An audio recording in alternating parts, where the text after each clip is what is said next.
What is happening, fellow fantasy GMs? I am JJ Wang. He's the bearded one, DJ Dub. With our powers combined, we are the Fantasy Couriers. So, JJ Wang, we are in training camp season. Have they finally started? I've been kind of off the rails a little bit here the past week.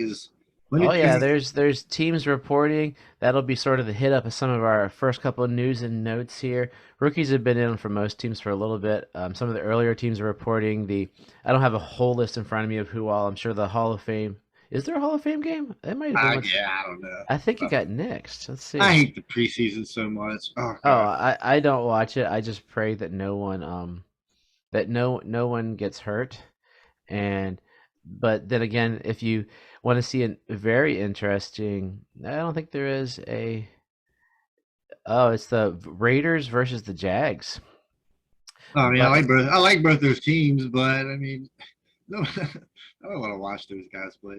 But if you want to see an interesting article, I was reading a thing last night. Ben Rothensberger, who everybody has something different to say, but I've seen him speak at some of my church conferences. Dude has grown up. Like he's a much different guy than everybody remembers what happened years ago. The stuff that we can't because it's a family podcast.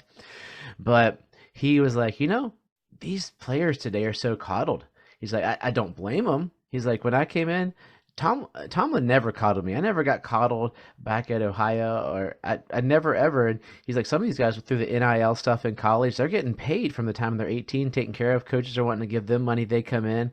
I mean, think about how little practice these guys really do compared to what they did when we were kids. You'd hear about them practicing all these OTA stuff together, and now it's like, oh, we can't. If you practice too much with too many pads, you lose practices and you get fined.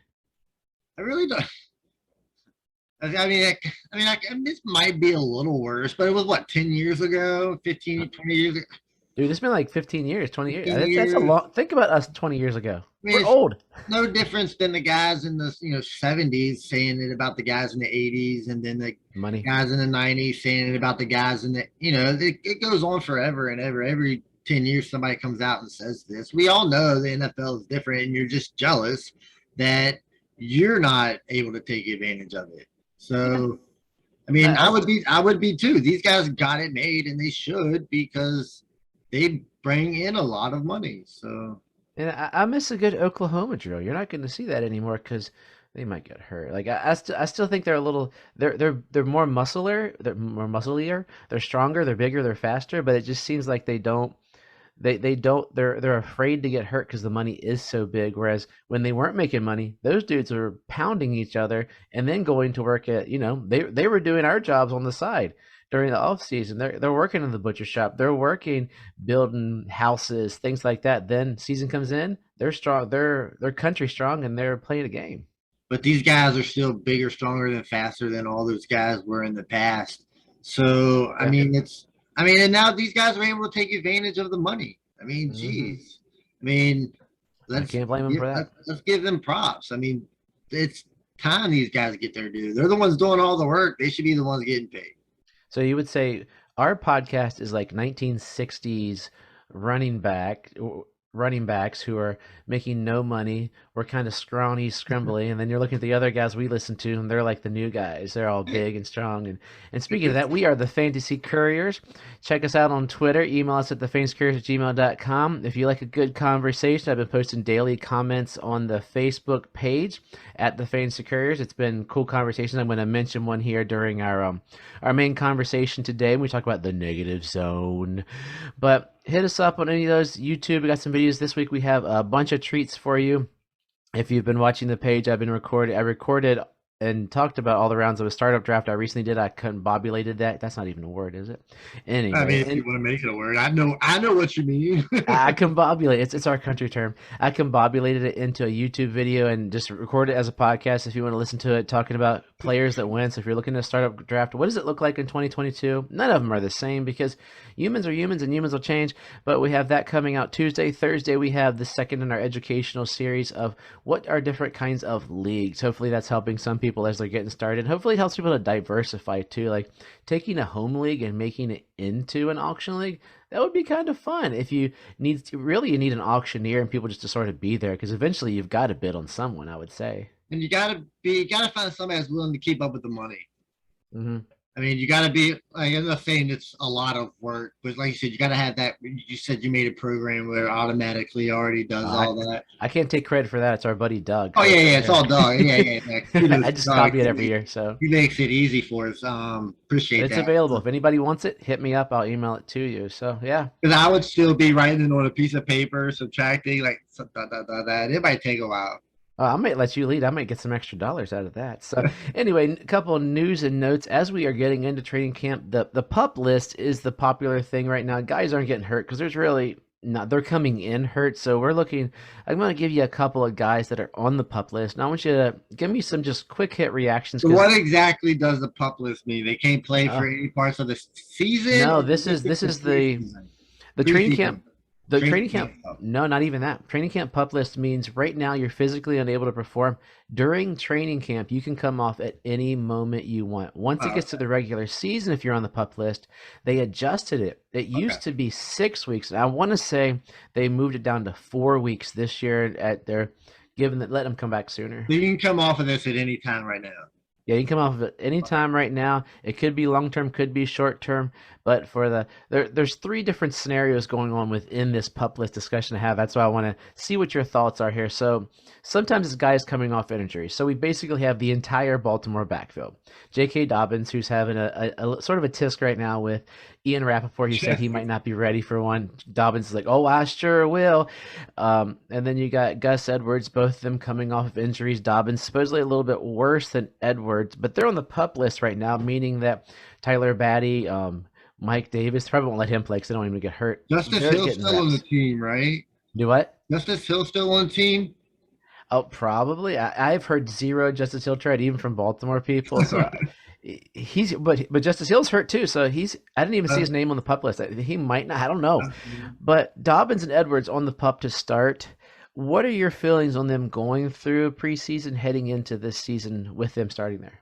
I mean, it's tough. I mean, if Dobbins says he's going to be ready, I mean, it's not like it's coming from a reporter saying Dobbins is going to be ready. It's saying Dobbins is going to be ready. And this, I guess, this is just them not willing to risk it at this point. It's just giving him some more free time and just rehab.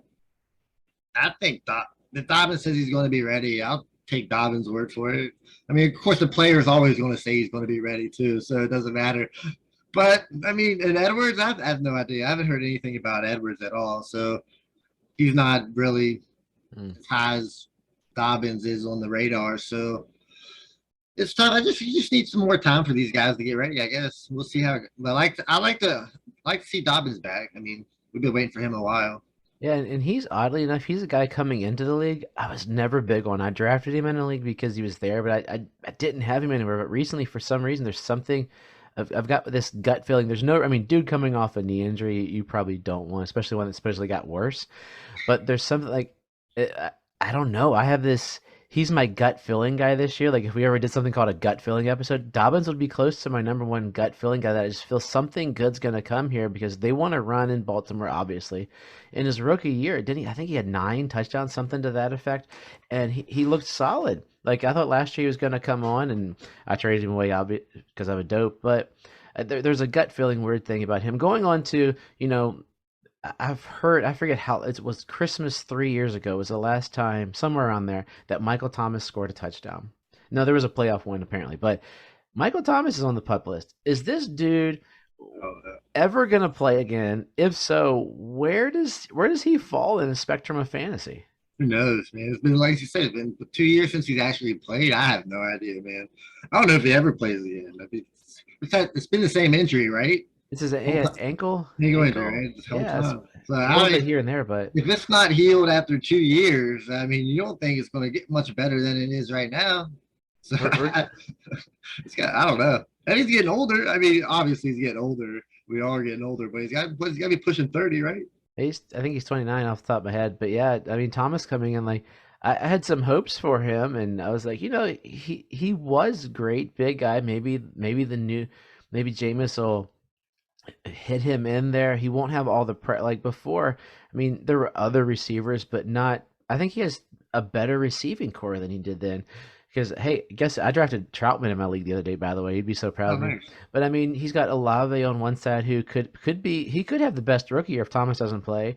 He's got Jarvis Landry who'll take some of the pressure off. That dude could get a bajillion catches this year. And I was like, hey, that would help him to fit back in. He's not going to do what he did his rookie year ever again, but if he plays to what he should play, you're looking at least a mid wide receiver too, which would be great at the price he's I costing would right now. want no parts of that with Michael Thomas. I don't think Michael Thomas will get back to that level, honestly, ever. But yeah, we'll see. So I the mean, like you, last oh no, go ahead, go ahead. It's I said I just don't think he would, but yeah, keep going to the next. I want to talk about the next guy. I have four here that I'm putting together because they sort of bunch into the same kind of dilemma. We're looking at Christian Watson, David Bell. Is it Bellinger? Is that the Bellinger, the tight end from Yeah, New from York? Giants. I forgot his first name. Daniel. Daniel Bellinger, thank you. And Justin Ross, four rookies starting their rookie training camp on the pup.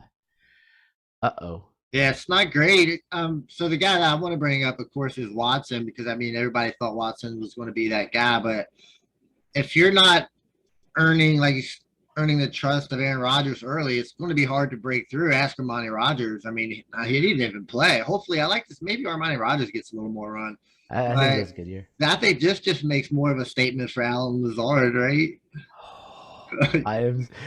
If Oh, you didn't have, I'm sitting there going through my leagues like, where can I get Alan Lazard? Oh, dang it. JJ Wang has him everywhere that we have leagues. I'm trying to, I got him in a couple leagues as well, and I'm best balling the heck out of some Alan Lazard. I just think he's going to, after our last week's discussion, I had a guy I was discussing with on another message board called like what talking about receivers that could jump up, and I was like Lazard, and he's like whatever. I was like, dude, here, look at Jordy Nelson, look at Devontae. I was like, we talked about it, like boom, Alan Lazard's gonna blow up this year, and I mean, he doesn't have a choice, right? It's yeah. if Alan Lazard doesn't play well, then the Packers aren't going to be good. He's literally the only receiver they got.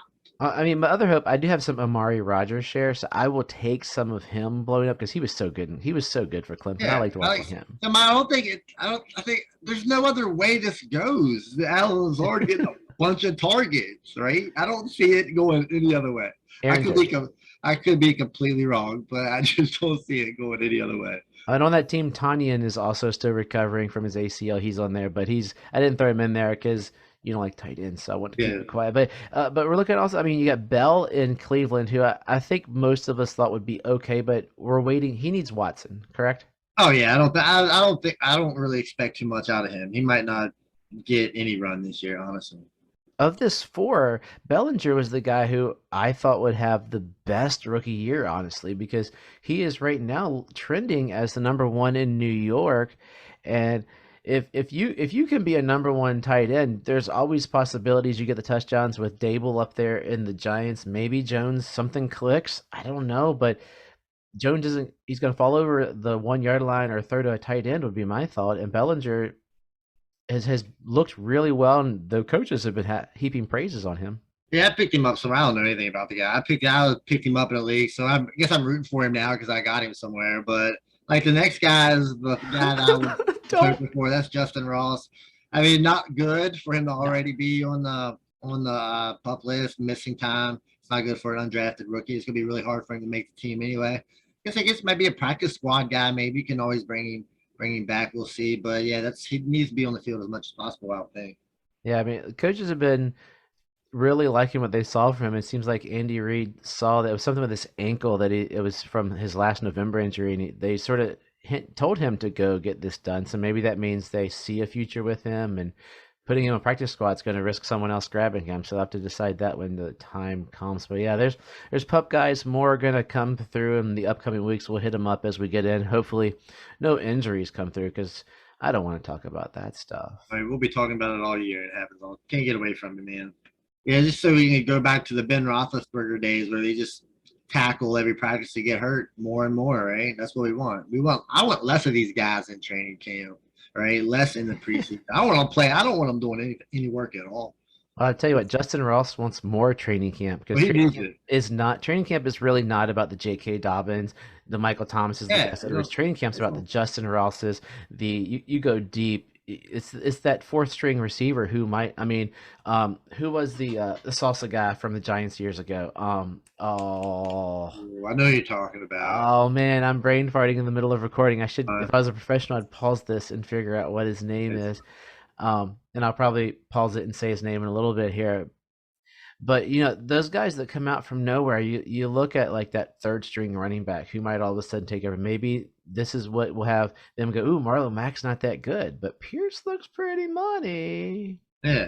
I mean, that's how training camp goes. It's for the lower guys trying to make rosters, not for these guys that already are on the team. We don't need to see them out there. Yeah, don't get them hurt. I remember how many people have been in a draft. I mean, last year, you're looking at all the drafts where all the running backs for the Ravens went down. Everybody, I've heard Victor Cruz.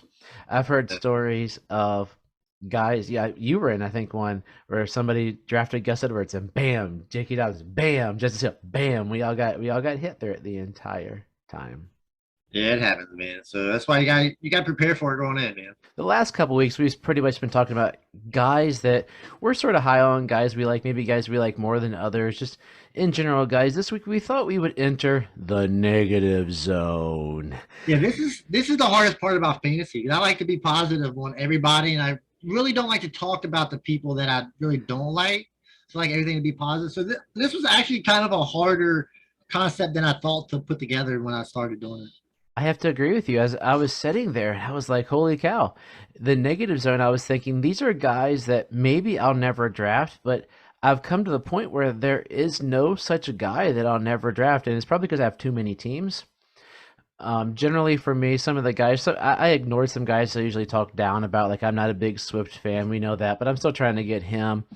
I did post it. I posted it on the Fantasy Couriers Facebook page, and you know who the most popular one was that people are pretty much smitten on, or not smitten, or pretty much snake bitten on? The running back? Yeah, it's a running back. Not one of ours, I don't think we have here.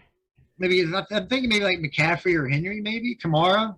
Oh, you're pretty close. A couple of people said CMC was a little too hot, a little too high. There was a lot of Saquon Barkley. Yeah, that makes sense, because I mean I'm on that train. I feel like that train is a lot longer than the train that's got a lot of people on it.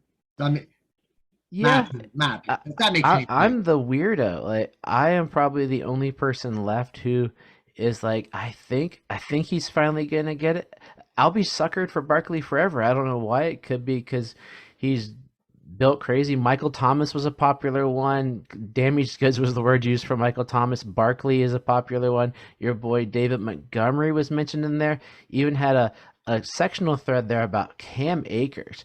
A guy whose league I just joined, Jared, was talking about Cam Akers, and a couple of guys retorted like, hey, he's the number one over there, but you are coming off an Achilles, and who does that? You got the standard Julio. He's getting a little long in the tooth. I think that one's an easy one. Yeah, I don't think anybody really should be on the fence about Julio. I think everybody's off the fence on that. Oh, I'm digging a hole below the fence. Yeah. Building some new fence probably. Hopkins in redraft. Melvin Gordon getting pushed out. Off on Hopkins. I was off on Hopkins last year, so I was a little ahead of the train on that one. One that I was ahead but got me in the tail a lot. Tyler Lockett was a popular, and George Kittle injuries.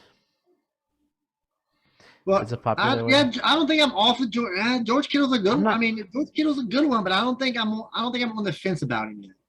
I'll bring up a tight end a little later that I'm on the fence about. I like you more. I think a lot of it comes down to who has nipped you in the tail. One guy even mentioned Keenan Allen because apparently in the fantasy playoffs a couple years ago he got the big old goose egg. Well, I wanted to bring him up, but if you think about it, Keenan Allen's kind of like gotten the pass. Like he's that older receiver that nobody talks about declining because he's older. He's kind of just like slid under the radar because he's never been like a top guy. He's always been like a consistent mid guy. So nobody really talks about him on that level. But I mean, his production might start declining too. So I mean, that's a good one as well. Yeah, I'm a Keenan Allen guy. I mean, could he be an Adam Thielen type guy who just sort of sneaks through? Everybody's waiting for Adam Thielen. He didn't throw up there, but because Adam Thielen just scores touchdowns, he just scores touchdowns. That's all he does. So let's jump into this. As to our guys, we got a couple guys. Probably won't do all of them, but I'm going to start with a very controversial one. My guys and the guys I picked are all fairly top guys. They are guys that I'm thinking my negative zone is that I don't know if I want to pay the premium for them. And my first guy is one of the most popular guys in football, and that's Joe Burrow. Joe Burrow came off of an amazing year. Don't get me wrong. Dude threw last year for 4,600 yards, 34 touchdowns, but 14 interceptions. And I think part of me was that a career year? Is Chase gonna have that second year dropout? I see arguments where T. Higgins could be better, but that's neither here nor there. But I could use Chase. But Joe Burrow's getting drafted really early. He gets thrown up in there. I almost wanted to say Herbert, but I couldn't do it. I just couldn't bring myself to say Herbert because I kind of like where he's going because I think they're both sort of in the same kind of boat though, where there's not a lot of rushing upside. They both had amazing career years. He's riding the Super Bowl train there, and there's just something about that feels weird this year. He is in a division with some decent squads, and there's going to be a target on their back this year. Could Joe Burrow disappoint at the draft value he's going to come in at? See, my thing is, I think Joe Burrow's season last year is probably going to be pretty close to what he puts together every year. So if you expect Burrow to be that same guy, or do you expect Burrow to be better than he was last year? So I don't think Burrow can really get much better than he was last year. And I think 4,600 yards, 30 touchdowns is what Joe Burrow is going to give you every year, I think, and that, especially with that offense and the way the NFL is going. Isn't that every quarterback these days, though? Yeah, exactly. So, I mean, if you got to pay a lot for him, I wouldn't pay a lot for him. Yeah, I would not pay. I don't pay a lot for a quarterback anyway. But yeah, you're absolutely right. I mean, if you want to go early quarterback, Burrow's probably not the way to go for the ceiling part of it. But I think he's going to be a solid QB1 his whole career. Yeah, and that's sort of where I fall with him. Joe Burrow on half point is QB7. So you're looking at somebody who's going to be drafted fairly early, where I could see Kirk Cousins having the same kind of numbers. Trevor Lawrence, Matt Ryan is QB19. Derek Carr can put up the exact same numbers as Joe Burrow. Yeah, Derek Carr. I mean, I see a number of guys that I could draft later, and a lot of it, like my brain also thinks most of our leagues are. I've got a couple one QB leagues, but mostly they're generally 2 QB or super flexes. So Joe Burrow gets drafted a little early. It's like, is he worth missing a better wide receiver, better running back? And that's where I fall with him.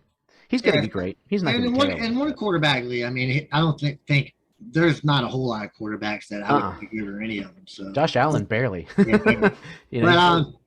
So the way I did mine are guys that are kind of a little lower, that I kind of like, but I don't know if I like them enough. So my first guy is Jerry Jeudy. Like, so coming in, he was one of those. He's going to be great. He's going to be great. But he's done nothing but disappoint since he's been in. He played 16 games in his first season. Stats weren't great. He only had 3 touchdowns. And then the second year is even worse. Oh, my goodness. So started 5 games. Yeah, second year he was even worse. He only played 10 games. Not impressive at all. But the only thing is lack of quarterback in those first 2 seasons. Now with Russell Wilson coming in, you hope for something a little better. But even with Russell Wilson as quarterback, his receivers were boom and bust last year. His receivers have always been kind of boom or bust. I feel like you have a big game, or they're not going to have. They're just going to have an A game. So are we going to get that, or are we going to get the player we all hope Jerry Jeudy becomes? And, you know, that high end wide receiver too. It's tough. I just don't know where to land right now. Yeah, you're not going to argue. You got me on this one. I'm looking at his teammates even make me like Jeudy less. Like there's argument to put Tim Patrick ahead of Jeudy at times I because wouldn't of go that spots. I wouldn't draft him higher. I mean, I think Tim Patrick's a better value than Jeudy maybe because of what you get out of what you got. But you're looking at Cortland Sutton. The year before Jeudy came, had 72 receptions for 1,100 yards and 6 touchdowns with the same garbage quarterbacks that Judy's had to deal with. He had 776 and 2 touchdowns, so it wasn't great last year, but he looked a lot better than Jeudy did, and he's the big receiver, and supposedly Russ and him are having a good connection. So I think that's even more so than Jeudy stinking it up the joint. It's just that Russ is going to spread the ball, and I think Sutton. I'm on Team Sutton. I think you're on Team Jeudy, but I think Sutton's going to tear it up. I think definitely on Team Jeudy, but the problem with Jeudy is like his catch percentage wasn't in his first year. His catch percentage was 46. That's not good at all. By his second season, I was up 68, which is definitely better. And if he can play a full 16 or 17 games with Russell, it's probably a little better. I think the 70 targets for 1,100 yards is what you can get out of Jerry Jeudy. You know, with Russell Wilson playing a full 17 games. So I think that's what we can get if it happens. But so you want to go next, or you want me to go ahead and do it again? I'll go for it. All right. So my next guy, let me see here. So we're going to go with another wide receiver here on another rookie that came in hot, and that's Chase Claypool. So they drafted George Pickens. So now there's 3 good receivers. You got Freiermuth, who's a good tight end. And plus, you also got Najee Harris, who catches a lot of passes, what he did with Big Ben. His seasons have been pretty much exactly the same, except for the touchdowns. Oh, yeah. Touchdowns in his rookie season, he had 9, and then the second one, he had 2. But everything else is the same. Targets, receptions, yards, pretty much all the same across the board. So it's just where is he going to land? Is he going to be closer to the 2 touchdowns, closer to the 9 touchdowns? I mean, that's a big difference. I mean, I know you're not paying a whole lot for him, but I mean, you still, if you're going to draft him that high, you still like possibly a wide receiver 3. You want to know what you're going to get. You don't want the 2 touchdowns, that's for sure. Yeah, I'm with you on him. I think this year he's going to be a more well-rounded receiver. You're not going to get the super touchdowns. I think we're a year away from the Claypool breakout because this year he'll be building up as that wide receiver 2. Next year, Deontay's gone. That would boost him up to take the role of the wide receiver 1 there. It depends if he meshes well with Pickett or not. And then Pickens will come in to be the 2. They could be a 1A, 1B, or Pickens overtakes him. Who knows? Like Claypool's a big boy. He showed some flashes that I think he could be decent. I think he's more, for me, a dynasty stasher and redraft. Only later will I even think about him. Oh yeah, I mean it's definitely a late pick. Like I said, he's just one of those guys. I mean, he could definitely boom. It wouldn't surprise me, but it's tough right now. My next guy is a guy that I get everywhere. Somehow the fantasy gods say, hey, have him fall to you and be a guy that you can't pass up on. So I have him on every team. I've traded him on a couple teams. I just, after saying how much I'm not a fan of him, just took him in my most recent startup draft, and that is A.J. Brown.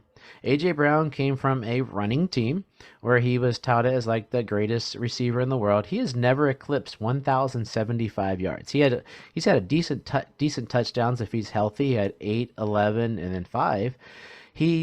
One worry amongst the community is his knees. His knees are eventually going to wear out. Big boy bum knees, going to wear out eventually. And everybody argues, well, he was on a running team. Derrick Henry was running for a bajillion yards. Tannehill was game management. Isn't he coming to the team with one of the top ranked offensive lines right now and a running team and a running quarterback? So it's a lateral move to have him come into Philadelphia. Now, do I think he's going to be putts? No. Do I think he's going to be, a lot of people have him, some people push him into the wide receiver 1. I think he's maybe a late wide receiver 1, maybe more of a wide receiver 2, but being drafted as a 1.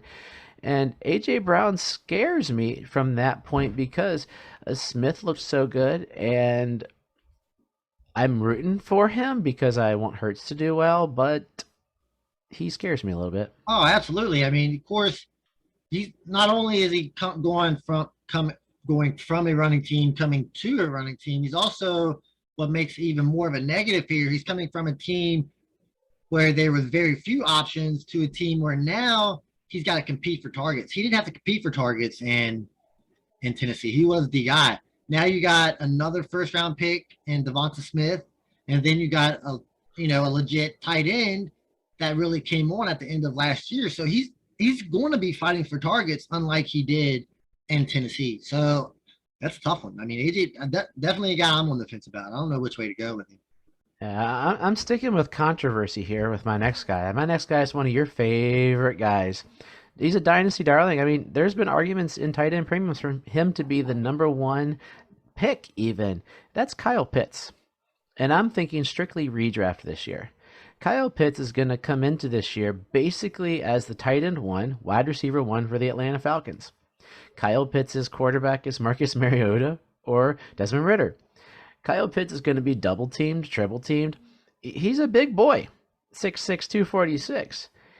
And I'm on the fence more because I'm wondering how is he going to handle all of this super quadruple team? Like I could see a breakout for Edwards or London because they're going to have man on man coverage because everybody's going to be like, I'm not worried about him. It's this Pitts kid. Like I honestly could see him getting more touchdowns and maybe less yards. I don't know. Like he worries me because to get him, you've got to pay up a little bit. Whereas I think a couple of the tight ends down the list could have equal, if not better. And I'm thinking like Dalton Schultz could have a similar season. Could Kmet step up this year? Because if you look at when Fields came in per game, his yardage and stuff was fairly decent looking. Is it worth the pay up for Pitts this year? It's not like, especially asking me because I'm not a tight end guy anyway. So, I mean, I got I just had the option to pick Pitts in that best ball league, and I went with ETN instead. I'm just not a Pitts guy, but I'm not on the fence with Pitts at all because I think all the yards, everything stays the same. Yards might even go up, and I think the touchdowns go up, and that's the only thing he was lacking last year. If he scores more touchdowns, he's a top 5 tight end. I only had one last year. I don't see how you can anywhere near project him to have one touchdown. No. Same yards, maybe more, plus more touchdowns. I think that still makes him a top 5 tight end in only his second season. And I think it just gets better from here, man. So the question really is he worth paying up versus some of the other guys? And the guy for me really, like Dalton Schultz is coming into my mind. I had Hopkinson on there, but I think he's going to dud out again. So Pitts is a lot of places the number 3 tight end, being picked about 31 overall. Schultz and Hawkinson are looking at about 61, 63. You could get Dallas Goedert at 79, Zach Ertz at 95, Cole Kmet at 121. You can go down. So is it worth going with him for those versus a more I don't know. And that's why I'm on the fence. Do I think he's a great player? Oh yeah. Do I think he's a physical specimen? Amazing. I'm hoping he does well because I traded in one of our leagues the other year. He's my tight end one, and I traded away Kittle because of that. So I mean that's where I'm scared of him. Yeah, it's going to be tough. I mean, you can go either way, but I still think you're not going to be disappointed in Pitts. That's yeah.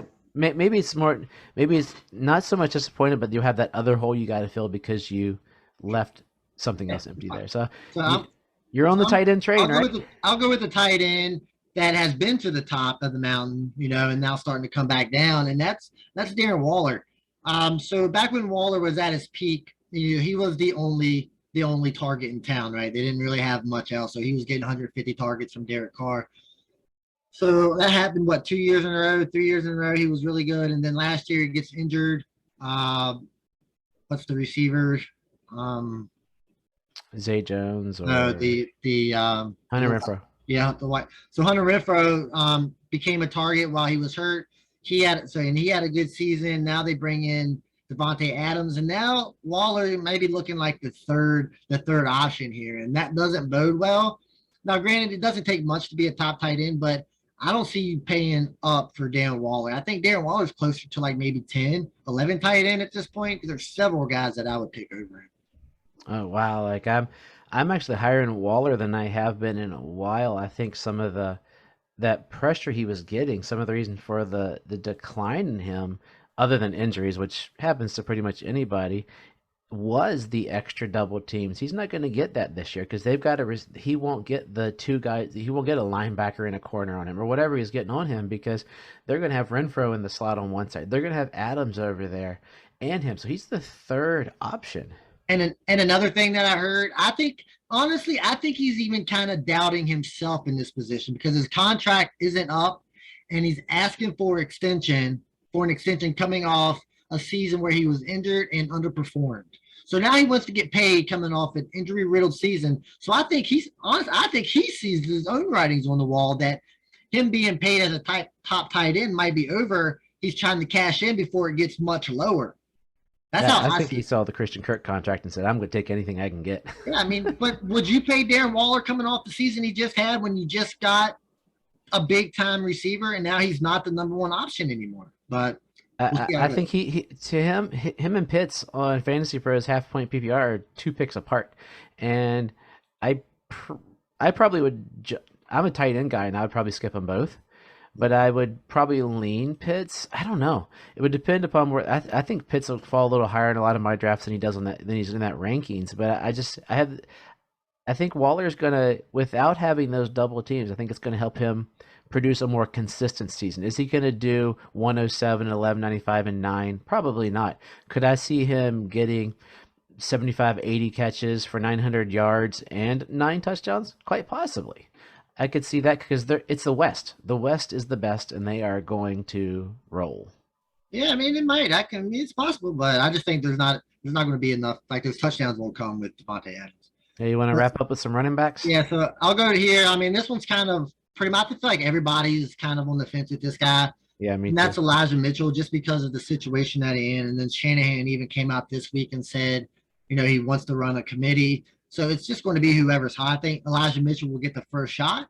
I think Elijah Mitchell will keep that first shot as long as he plays well and doesn't get injured. But at the first sign of injury or at the first sign somebody else starts playing well, they're going to give it to the hot hand. So if you were able to cash in on Mitchell at his peak last year, kudos to you. It's a tough sell right now. I did. Yeah, so, it's a tough sell right now. You're not going to get very much back in return. So, if you got it, you pretty much, stuck with him and just hoping that he can be that flex guy. Oh, I think you hit it right, the nail on the head. The Shanahan coming out with that committee thing, it could be a smokescreen. But Mitchell, also, you got the injury concern. I sold him right before the injury. I've got one share of him left because I didn't want to get rid of all of them, but I got decent value for him because it is a San Francisco running back. And I'm hoping for TDP, Davis Price, to step up this year based upon all my rookie drafts. But who knows? You could never guess. They're touting Jeff Wilson. They say he's back to health because last year he wasn't 100%. He was coming back from the ACL, I believe. And it's just the San Francisco system. They turn him. Is he going to break the trend? Who knows? Is it going to be a different running back this year leading the field? Probably.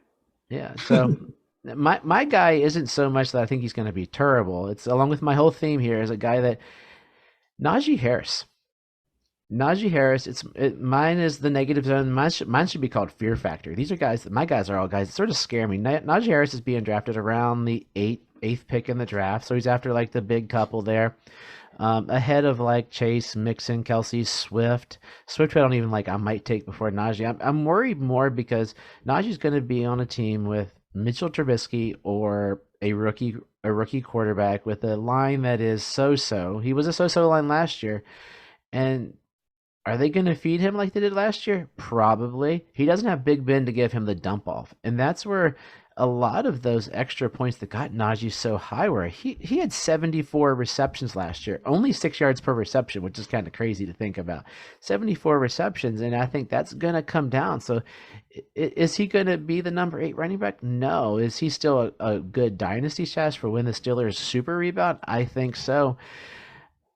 But I'm scared. What's going to happen? Is he going to wear down early, or are they going to sort of scale back a little bit to see what they got in Pickett because the draft's going to be good? Or maybe I should call this I don't know what to do. Yeah, but that's why we're on the fence about it. We don't know where to go. Are we going this side of the fence, or are we going that side of the fence? And Najee's I don't want to say a question, but like you said, the catches probably won't be there, but he's still the guy. I mean, Yep. he's still going to get he's still going to get touchdowns. He's going to be the goal line guy. He's a third down guy. And as long as he stays on the field, I don't see how he can't be, even a top 5 running back. I mean, of course, that's what everybody's hoping. But he's, like I say, he's going to get all the run. And if he stays healthy, I think Pittsburgh is a good team. They're always a good team. Their quarterbacks are suspect, so he's still going to get some dump offs. Like that yards per average might come up a little bit, but I think he's pretty safe.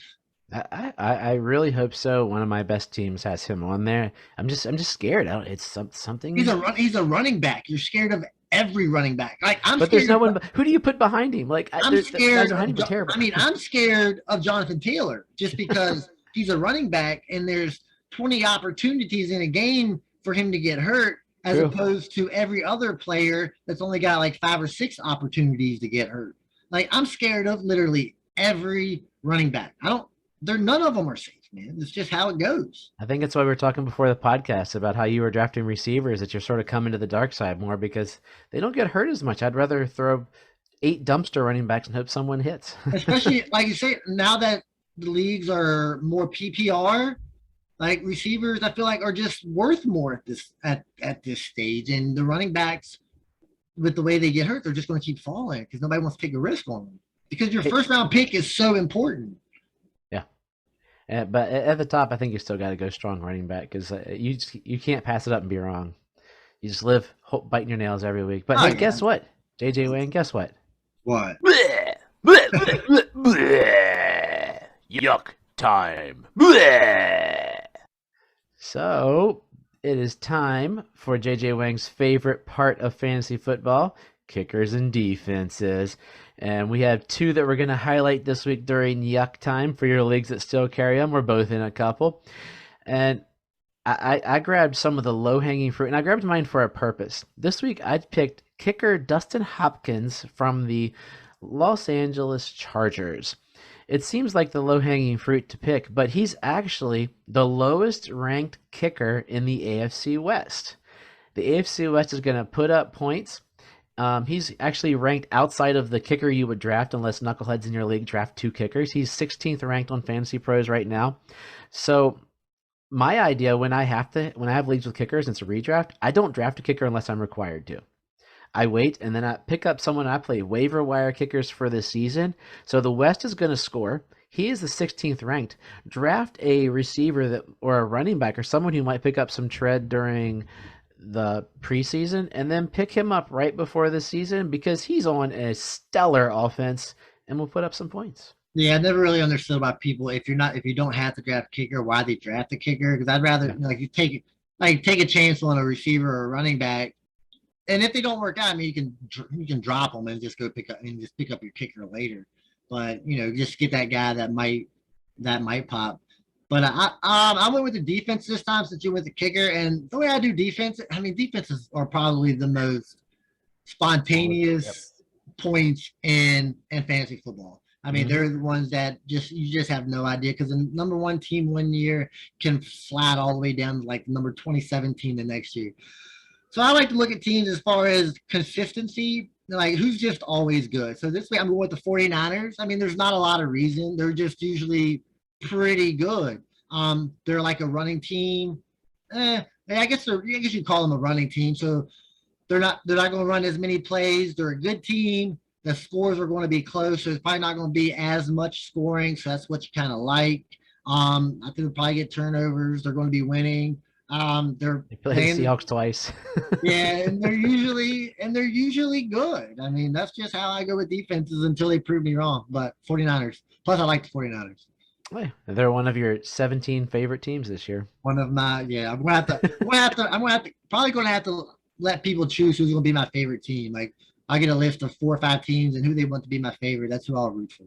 Just get like 5 T-shirts and depend who's doing good right now. I'll do like the college kids do.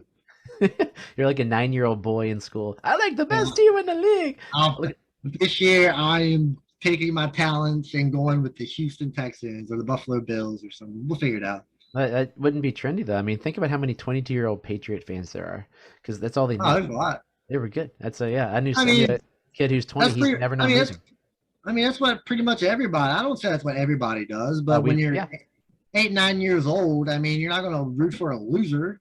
Icky shuffle, baby. I loved some bungles back then. I think my very first team that I actually rooted for was the Bears. I think I liked them for a year back in like 85, 86, 87. And they were good. You know, they were fun to watch. They had, refrigerator Perry scoring touchdowns and all this other kind of Super stuff. Bowl shuffle, man. Yes, I mean, but then it turned into the Cowboys. But yeah, so and now I'm here debating whether or not it's Houston Texans.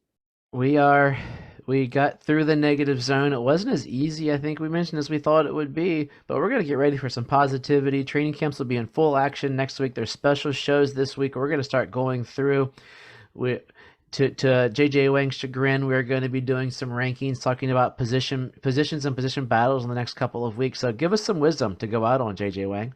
Well, my wisdom actually has nothing to do with fantasy football. This is like kind of like a big week. I don't want to say a big week, but it's kind of like a big moment in my life. I mean, we're going to talk about somebody who's literally been part of my life since like I can remember, right? It's like been like the one consistency through everything. And that's Vince McMahon is finally retiring, right?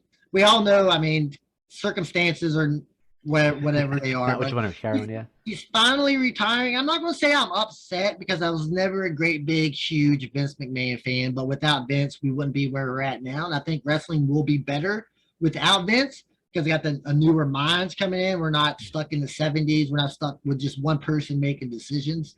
But, I mean, I thank Vince for everything he's done. I mean, the Attitude Era was great, right? But we all know the Attitude Era was because of the NWO, not because of Vince McMahon. We all know that's why that started. But he's a great character, regardless of what he did in his, in his private time. I can't talk to that. But as far as wrestling goes, I mean, if you're talking about a Mount Rushmore of wrestling, I think he's got to be like the number one guy. That's got to be. That's got to be where you start. But 77 years old. I mean, time to go. Bring in some new faces. Hopefully, this changes wrestling for the better. Yep. And as always, you want to say something about this? I was going to say, he just revolutionized, and if not for him, there wouldn't be anything that's going on now whatsoever.